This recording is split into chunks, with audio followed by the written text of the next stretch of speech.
Dear student, Assalamu alaikum. I hope all of you are fine by the grace of Almighty Allah. I am Mohammad Shahjahan, Assistant Professor, Department of Accounting, Milestone College, Uttara, Dhaka.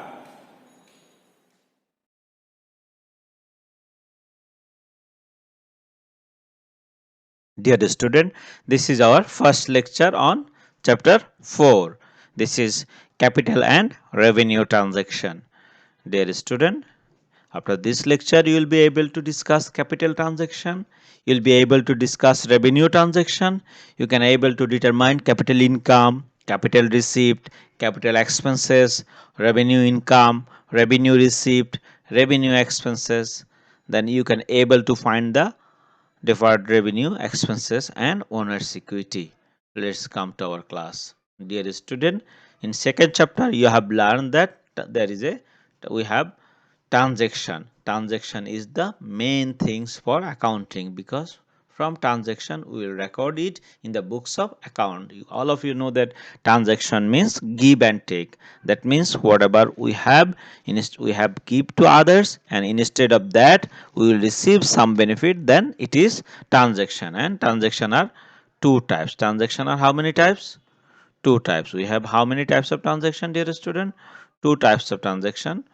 Number one, capital transaction. Then number two, revenue transaction. Number one, capital transaction. Number two, revenue transaction. And capital transaction also in two types: capital receipt and income, then capital expenditure. On the other hand, revenue transaction also two types: revenue receipt or income and revenue expenses. Dear student, this is the types of transaction. That means in this chapter we will discuss types of transaction. If you can remember, in chapter 2 when we start accounting, that time we start with transaction. That means our second chapter was transaction. We have learned in details in transaction.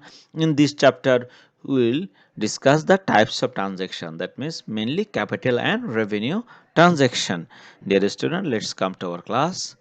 Capital transaction. At first, capital transaction. What is capital transaction? The transaction that give long term benefit more than a year, not regular and generally big in size. Dear student, that means three characteristics of capital transaction. Number one, it will give long term benefit. Number two, it is not regular transaction, and generally big in size. This is capital transaction. Look at the example of capital transaction. Capital loan taken, purchase of land, building, machineries, purchase of furniture, machineries, etc. These are the example of capital transaction. I hope all of you understand. Dear student, our next topic, so capital transaction, example of capital transaction: furniture purchase, building purchase. Dear student, now capital transaction are two types. That means, dear student, these types of capital transaction are two types. Number one, capital receipt. Number two, capital expenses. Which one is called capital receipt? The receipt that give long term benefit more than a year, irregular in nature and generally big in size. That is capital receipt. Dear student, again three characteristics of capital receipt: the receipt that give long term benefit, that means will give us long term benefit. Long term means more than a year. Irregular in nature, that means this types of transaction will not occur regularly, and generally big in size. This is called capital receipt. Like capital loan, sale of fixed asset, these are capital example of capital receipt. Now capital expenditure, the payment, that means earlier it was receipt, now the payment that give long term benefit more than a year, irregular in nature and generally big in size. That means same characteristics of capital receipt, just the event is opposite one. Earlier we have received, now we have paid. Example of capital expenditure are purchase of land, building, furniture, equipment, machineries, etc. Dear student, now capital income. Capital income seems to be synonymous of capital receipt. That means it is as like as capital receipt. It here like a capital receipt, but the difference is identical. That means we have a specific clear difference between capital income and capital receipt. Actually, capital income is a part of capital receipt. That means whatever we have total capital receipt, out of that some money may income. That's why capital income is part of capital receipt. That means capital received is not a regular transaction. For example, sale of a furniture 15,000, after using it, it books value 12,000. That means the value of furniture is 12,000, but we have sold it 15,000. Here 15,000 is capital received, but 3,000 is our capital income, because this income included in capital receipt. Now our next topics, revenue transaction are two types. That means revenue transaction also two types, that is revenue income, then revenue expenses. Which one is revenue income? The receipt that give short term benefit less than a year, just opposite to capital. It is give us short term benefit less than a year and regular in nature and generally small in size. These types of transaction are revenue transaction. Revenue income like sales, commission received, interest received, etc. are revenue income. On the other hand, revenue expenses, the payment that gives short term benefit, that is revenue expenses less than a year and irregular and generally small in size, like purchase, salary, rent, advertisement. These are the payment, but benefit will be enjoyed very short term. That's why it is revenue expenses. So revenue transaction two types, revenue income and revenue expenses. Our next topic is revenue receipt.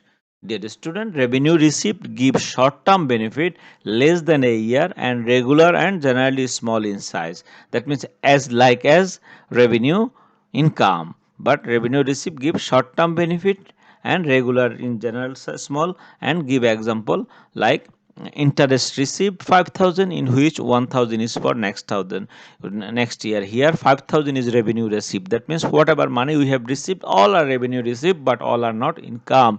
Here 4,000 is revenue income, which 1,000 we have received for last year or next year, that is received, but that is not our income. Now revenue payment, the payment that gives short-term benefit less than a year, irregular in nature and generally small in size. Same characteristic to revenue receipt, but earlier we have received money, here we have to pay money. For example, paid salary to the worker, it is revenue expenditure, but if we paid salary the worker for next year also, that is revenue payment but not revenue expenditure. That means revenue payment and expense has some difference. Revenue payment means whatever money you have paid, but revenue expense means out of that which one is for current year expenses, that is revenue expenses. Paid salary worker 15,000, which 5,000 is for last year. Here 15,000 is revenue payment and 15,000 minus 5,000, 10,000 is revenue expenses.